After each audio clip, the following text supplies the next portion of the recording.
이에 한 힘센 천사가 큰 맷돌 같은 돌을 들어 바다에 던져 이르되,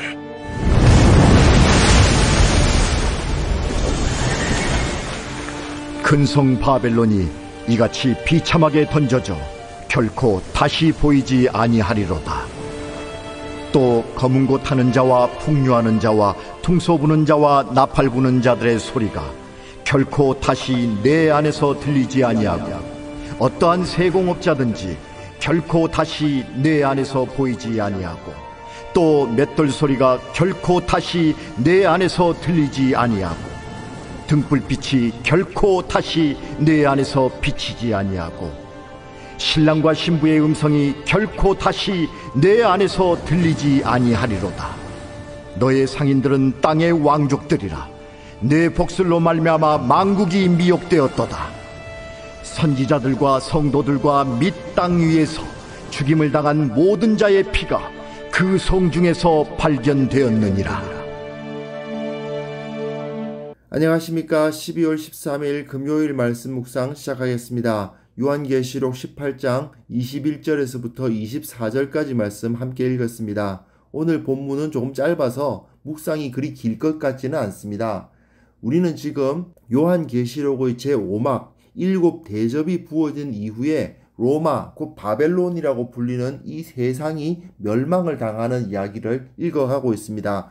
내일 본문에서 찬양이 다뤄질 테니까요. 이제 5막도 거의 끝나가고 있습니다. 요한계시록 18장은 바벨론이 심판을 당하는 모습을 보여주고 있는데요. 1절에서부터 3절까지의 서론과 21절에서부터 24절까지의 결론이 마치 표지처럼 앞표지와 뒷표지를 이루는 것처럼 앞뒤를 막고 있고, 가운데 4절부터 20절까지를 본론이 차지하고 있는 형태를 띠고 있습니다. 이런 형태를 인클루지오 또는 샌드위치 구조라고 쓰죠. 인클루지오 구조의 가장 대표적인 것은 진달래꽃이죠. 나보기가 역겨워 가실 때에는 이렇게 시작하고 끝나지 않습니까? 앞뒤가 비슷한 내용으로 시작하고 끝남으로써 그 가운데 있는 내용을 더욱더 밝히는 형태의 구조가 사용되고 있는데요. 여기서도 마찬가지입니다. 1절부터 3절까지의 내용과 21절에서부터 24절까지의 내용이 성격상 거의 동일합니다. 과거 구약 선지자들의 예언을 인용해가지고 하나님의 섭리는 그 기록된 말씀대로 확실하게 이루어진다, 이것을 선포하는 부분인 거죠. 그러다 보니까 1절에서부터 3절까지의 내용과 크게 다를 것이 없는 대동소이한 모습을 보여주고 있습니다.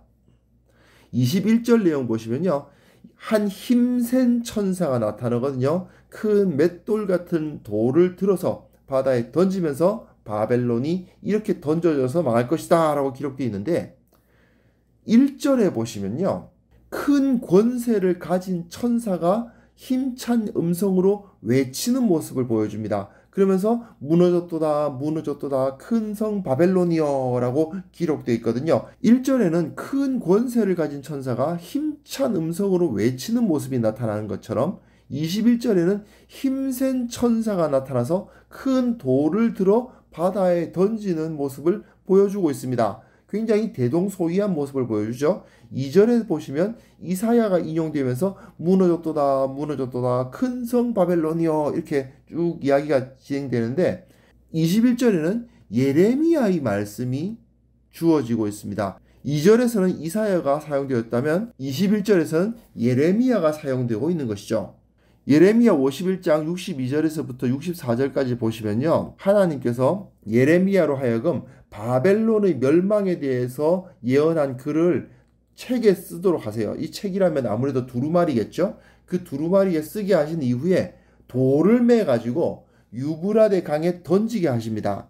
그리고 바벨론이 이같이 몰락하리라고 선포하면서 예레미야가 끝나다시피 합니다. 그와 비슷한 모습으로 요한계시록에서는 그냥 돌이 아니라 큰 맷돌 같은 돌을 들어서 던지면서 바벨론, 곧 로마죠. 여기서는 로마가 멸망할 것을 선포하고 있는 겁니다.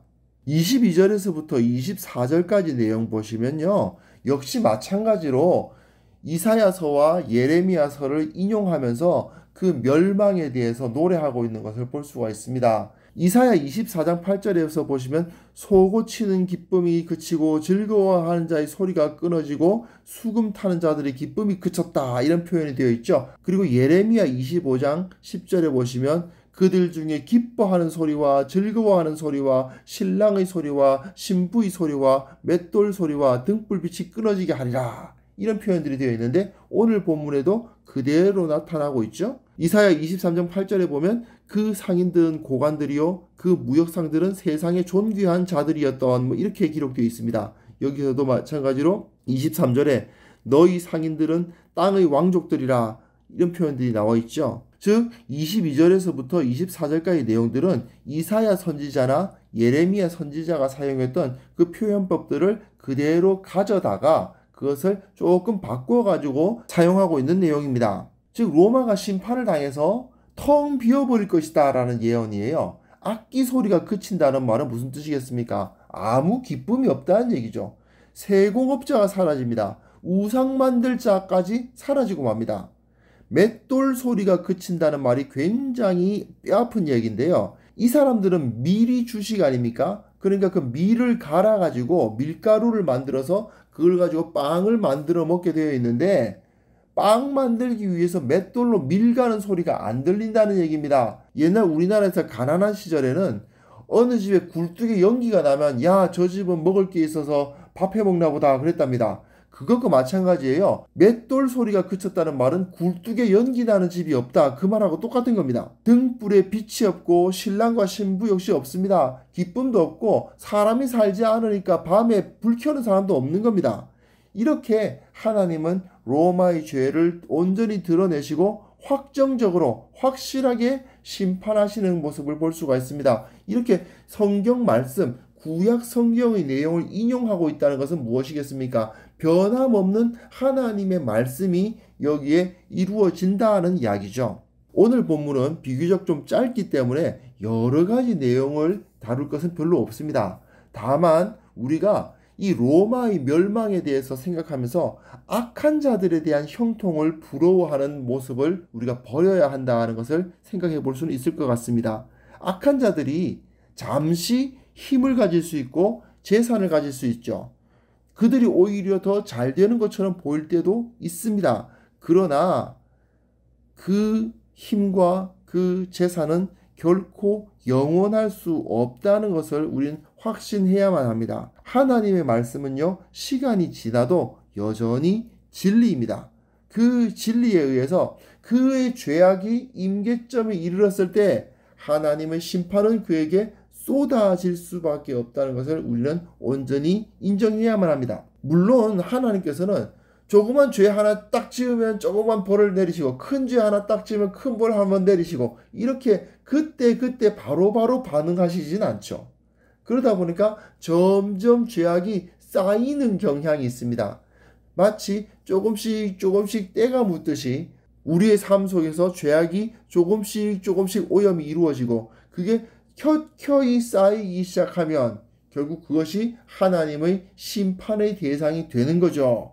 그러므로 우리는 그때 우리의 죄악을 씻어낼 생각을 해야지, 저 사람들은 저렇게 악하게 삶에도 불구하고 저 사람들은 저렇게 하나님을 부인함에도 불구하고 잘 사네, 이런 모습으로 그들을 부러워해서는 안 되는 것입니다. 우리는 오직 주님의 법도 안에 거한다는 삶의 원칙을 확고하게 해야 합니다. 그것이 하나님께서 우리를 부르신 이유라는 사실을 깨닫고 이 세상 가운데서 악인의 형통을 부러워하지 아니하고 오직 하나님을 두려워하는 우리 모두가 되었으면 합니다.